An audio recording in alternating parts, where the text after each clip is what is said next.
গাইয়ে বলি সমাজস্থান সর্বশ্রেষ্ঠ গান যদি হয় তারে কবি গান হয়। সমস্ত গান আছে কবি গানের ভিতরে, বসে শোনেন নারী নরে যে গান শুনলে মনোজীবনের কিছু সিদ্ধান্ত পাওয়া যায়। আমি তো সেই দেশের মানুষ নই, মনের কথা খুলে যে গান গাইতো পাগলা রাজেন্দ্র বলি সপাঠা। যেদিন কলকাতায় ইউনিভার্সিটিতে কবি গান হলো, বসে শোনেন জ্ঞানী দল। বিশ্বকবি রবীন্দ্রনাথ ঠাকুর সেই আসনে বসেছিল, শোনেন সর্বজন। সাহিত্যিক কবি যারা বসে শোনেন, আপনারা রাজেন্দ্র পাগলকে বলেছিল তখন কবি হয় দুই প্রকার, বসে শোনেন নারী নর। একাধারে সাহিত্যিক কবি, একাধারে চারণ কবি কয়। সাহিত্যিক কবি যারা ছিল বসে শোনেন জ্ঞানী দল রাজেন্দ্র পাগলকে কহিতে লাগিল, আপনারা তাৎক্ষণিক ছন্দ ছড়াইয়ে গান গান জানিবার আশায় এইভাবে কিভাবে ছন্দ বলে একটু বলেন আমাদের খুলে। লেখাজোকা না হলে কিভাবে ছন্দ কয়? রাজেন্দ্র পাগল কয়, যা হোক আমার গুরুসাদের কি পায়, আমার দ্বারা কোনো কিছু সম্ভব কিন্তু নাই। তখন সাহিত্যিক কবি যারা ডাক দিয়ে বললেন, তারা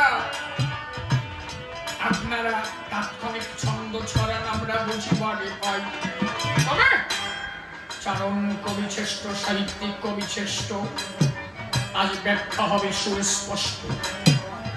আমাদের একটা কথা মেনে যদি আপনি কথা বলতে পারেন ধর্ম সংস্থান, আপনি যে কয়টা কথা বলবেন ক বর্জিত রাখবেন। একটা কথার মধ্যে ক শব্দ হবে না উচ্চারণ, ক শব্দ যেন উচ্চারণ হয় না, অন্তরে করি ধারণা। পারবেন কিনা? রাজেন্দ্র পাগল বললেন তাই। কত সময় গান গাইতে হবে বলেন দেখি সবাই হবে?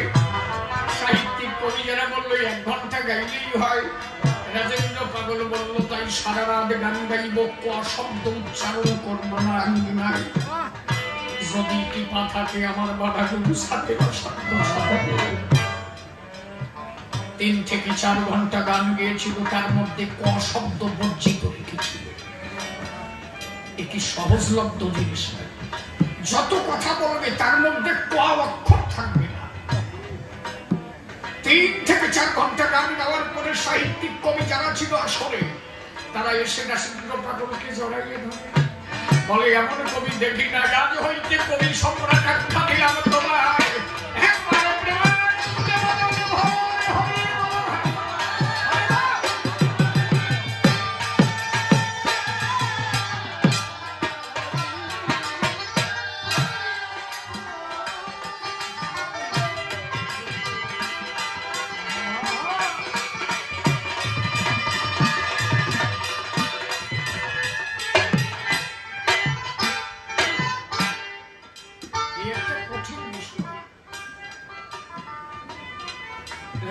পাগলকে দাঁড়িয়ে বলি সভা করে,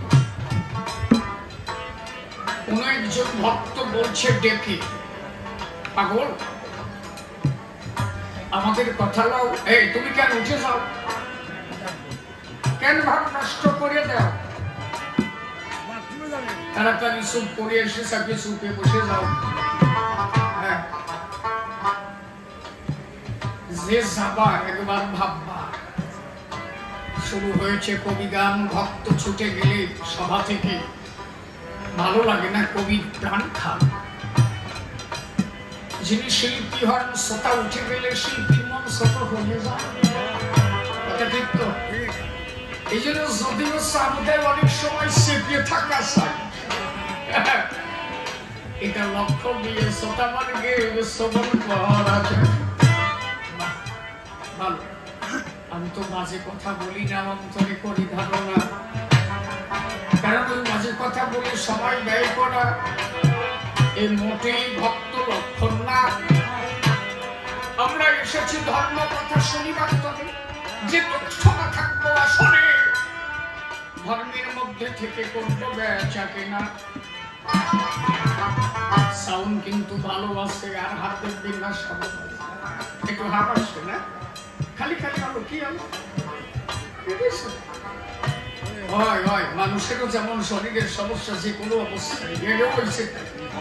এরা যে জনবস্তু কথা কয় না, কলিকালি এরাও কথা কয়, সেরকম একটা ভাব আমার করছে।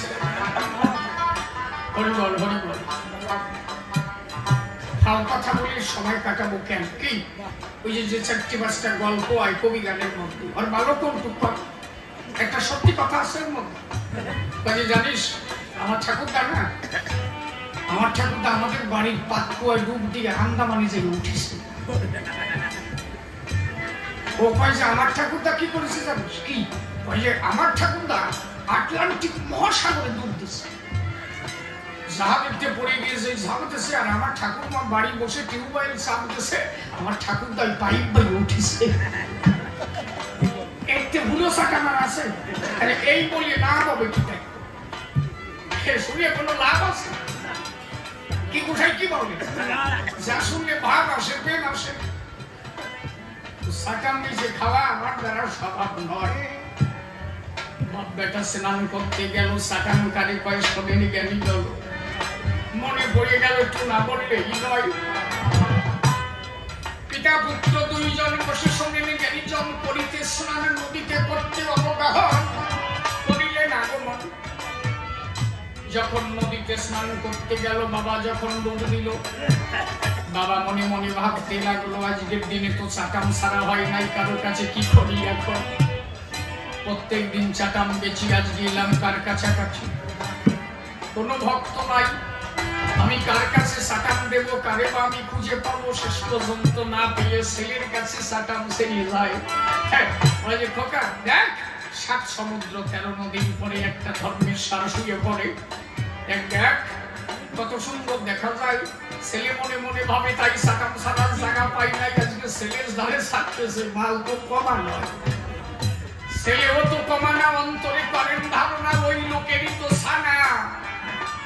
ছেলেটাকে দিয়ে বলে বাবার ঠাই, বাবা তুমি তো সার দেখো, আমি দেখি সারের কানের গুড়া দিয়ে মাসি ভন ভন ভন ভন করে ঘুরে বেড়ায়।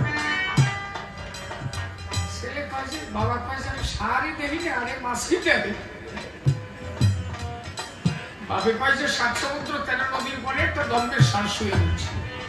ছেলে ভাবে যে একটা সমুদ্রের কুল কিনারা পাওয়া যায়, আর আমার বাবা 7টা সমুদ্রের পরে সার দেখে। ছেলেও তো কুয়া না, ছেলে বলে বাবা তুমি তো সার দেখো, আমি দেখি কি জানো? আমি দেখতেছি সারের কানের গুঁড়া দিয়ে মাসি ভন ভন ভন ভন করে ঘুরতেছে। ছেলে তোর মতো থাবা দিয়েছে, শালা না মানুষ, আমি সার দেখি না, তুই মাসি দেখিস। ও বাড়ি যাই ওর মার কাছে কান্দে পড়ছে, মা বাবা আমার মারছে, আমার কাছে চাটাম দিছে, 7 সমুদ্র 13 নদীর পরে সার শুয়ে। আমি ওনার সলামি কোবা নাকি? আমিও করছি যে কানের গোড়া দিয়ে মাসি বল বল করতেছে। তা তোরে মানলো কেন? কই করাম কেন? দাঁড়া শালার গোড়া কবাই আসুক বাড়ি। ও যে বাড়ি আছে, এক বউটা রান্না করে, ডাল তরকারি রান্না করে ওগুলো ঢেকে ঢুকিয়ে হাড়ি কুড়ি সব উঠোনে ঢেকে ঢুকিয়ে দিয়ে বসে আছে। সবই এসে মাথায় সিঁদুরি দিয়ে ডাক দিয়ে বলে প্রিয়সী এইবার আমার কাছে আসি অন্ন করিব ভক্ষ, তাড়াতাড়ি অন্ন আমাকে দাও, তুমি এবার কোথায় যাও? সে দেখে ডাল তরকারি ঢালা আছে আঙ্গিনার ভিতরে, পরিস্থিতি মতে ভালো ভাই। ডাক দিয়ে বলে বধূটাই হাড়ি কুড়ি এইভাবে পড়িয়াছে কেন বলো দেখি আমায়? বউটা বলে তাই স্নান করতে গেছো, দুই বাপ বেটাই ভালোভাবে স্নান করি আসবা। ওই সারের ভাষায় কাঠি দিতে কইছে কৌশলা, ওই জায়গাতে সারের ভাষায় কাঠি গেছে সারে, ওই 7 সমুদ্র 13 নদীর উপরে মাথা নাড়া দেশে আমার রান্নাঘরের ডাল তরকারি সব ডাকে।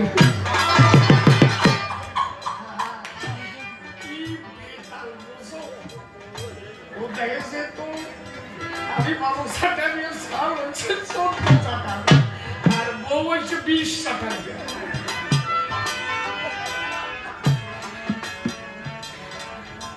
এই শুনে কোনো কাজ নাই, যা শুনলে কাজ হয় তা বলি ভালো নাকি?